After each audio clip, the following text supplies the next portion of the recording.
O, panoorin natin to ha. DA, Department of Agriculture. Isaldi ko raw, pinipilit na damihan yung isda, yung galunggong na pwedeng angkatin. Ginanatan ni DA Laurel. O, panoorin natin to ha. Okay, so equally. alright, so pag-usapan mo natin ngayon yung importation for September 2024 ng galunggong. Last year? Sorry, September 2024, yes. Sandali napapansin ko itong yung ilong ni Ridon laki pala ng butas mukhang yan, magagalit yan pag yun mabanggit yung amo niya, si Saldi ko. Meron pong listahan yan, di ba? Ng mga importers, tama po ba? Oh, yes. Can you state for the record, sino po yung mga pinakamalalaking mga importers nito pong galunggong importation? I don't have the data with me right We'd now. like to get the list, actually, Yeah, of the firms. we'll give you the list, Mr. Chair. So I can read it actually because I probably might have that list and you can basically just confirm it for me. Yeah, sure. All right. Mr. Chair. Sige po. I think from the records that I have, the top importer for galunggong of September 2024. But is it correct that there was an importation for galunggong around September? Last year, no. From what I understand, it's October. Oh, yun po. Pero, Or to arrive November. yes. So do you have the list po of the firms ba? Yeah, Sino po? we should have the list, of course. Yeah, I mean, can you actually provide the list na lang po? Para ito I can provide tomorrow. I mean, can you give it now? I'm not sure if we have it. Sino po ba nagmamanage po niyan Bureau before? of Fisheries, sir. Sige, is BIFAR ready with that list of the top importers for We will provide because it's a long list. Yeah, but can you just confirm na lang po if this is the list of the firms is correct? Yeah. Sige po. Sige. Sige. Top of mind, yes. Sige. D. Davao Fishport Business Association. Is that correct? Is that part of that list? Hindi ko alam. Yung mga association. hindi ko Association Alright. pala ho. Rel and Ren Fishing Corporation. Yes. Yes, I think Taga-Jensen na nandiyan yan. fishing company yan, if I recall. RBL Fishing Corporation. Yeah, Navotas-based Yeah. fishing company, yes. Newport Fishing Corporation. Yes, that's Navotas-based. Newport Complex Market 2 stall owners. I don't know that. Manor Fishing Corporation. Yeah, I'm familiar. May manager. Jumbo Fishing Corporation. It's a Yes. fishing company. JNA2 Commercial Ocean Fishing. Ayan, di ako sigurado. Irma Fishing and Trading Incorporated. Yan ang biggest galunggong fishing company, yes. Biggest galunggong, Irma. Yes. Fortune Star Marine Resources Inc. Hindi ko alam yun. I don't get the, some fish, okay, Trans-Pacific Journey Fishing Corporation. Yes, that's a fishing company. So my question is, particularly you mentioned that Irma Fishing is the biggest galunggong importer, supposedly. Fishing company. Galunggong Fishing Company. Yeah. But I have some information that Trans-Pacific Journey Fishing Corporation was the biggest importer for that round. Is that correct? Yes, because they are the biggest fishing company in terms of total volume of fish landed, not only galunggong. Kasi ang Trans-Pacific Journey is tuna and galunggong eh. Ang Irma is only galunggong. Mas maliit yung catch nila eh. So that would explain why they got the biggest allocation. Is that correct? It's not about galunggong. It's not species specific. It's about total volume of seafoods landed.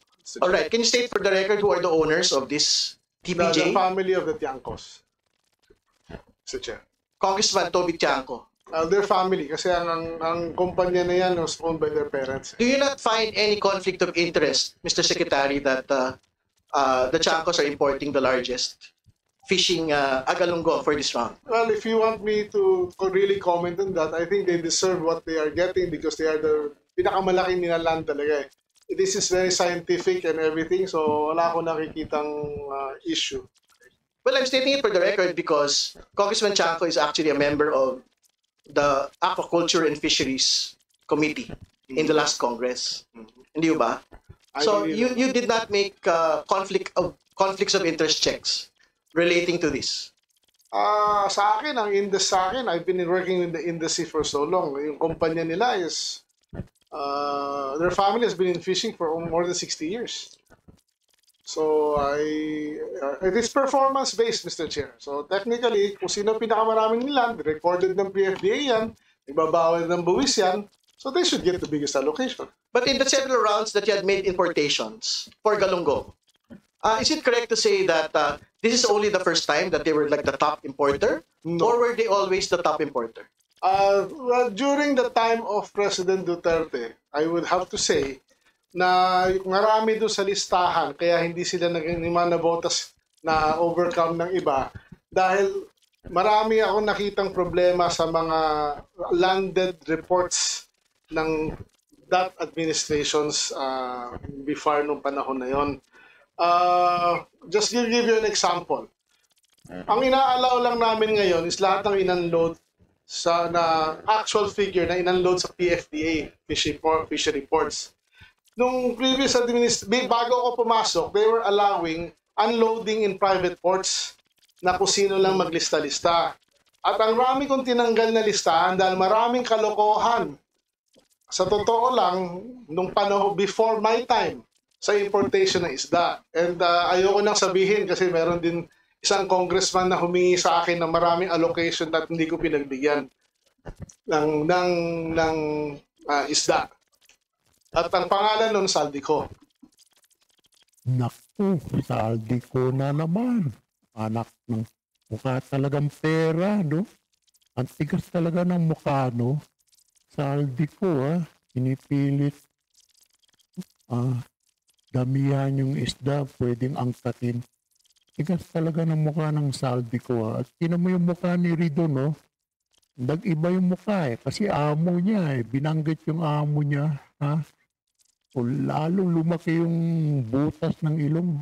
Anak, matigas din ang mukha nito, Pinagtatanggol yung mga kurakot, Ang balita ko, itong Ridon nito, itong pasyal ng pasyal, yung yung panahon ni Duterte, Presidente Duterte. Ito itong sinibak, itong hayop nito, Tigas ng mukha nito. Pinagtatakpan pa yung amo niya. Tigas talaga ng mukha. Hoy, Ridon, Saldi ko raw, Sabi ni DA, Laurel. Tigas ng mukha mo. Alright. But very clear, no?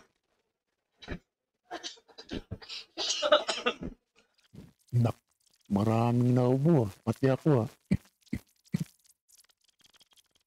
Dito, naubo ko, Nasamid ako. Tigas ng mukha mo. Okay. So pag-usapan na natin, how many times have yung pong TPJ had actually been able to import, that they were the top importers? I don't have the figures, Mr. Chair, but palagi sila nasa top kasi they have the biggest, one of the biggest volumes, Mr. Chair. Alright. Sige po, you mentioned Congressman Zaldico, so do you have more information about that? Well, I only have personal knowledge on the 3 companies he wanted me to give allocation kahit na may formula na kami. Hindi ako pumayag magbigay ng kahit isang container sa kanya sa 3 nominated companies niya. At ang isang kumpanya doon, pangalan pa, ZC Victory Fishing Corporation. Can you state all the other companies that you're mentioning? I don't remember as of the moment kasi biglaan itong mga natin. So ano po yung gusto niyo pong banggitin about that? You feel that there is a conflict of interest there? Hindi naman. Ang sinasabi ko lang, we were being forced at that time to give him 3,000 containers of fish, which I did not agree. But very important that you mentioned. Kita mo, 3,000 ton. Grabe ito itong si Saldico, no? Grabe talagang pagmumukhang kapal talaga.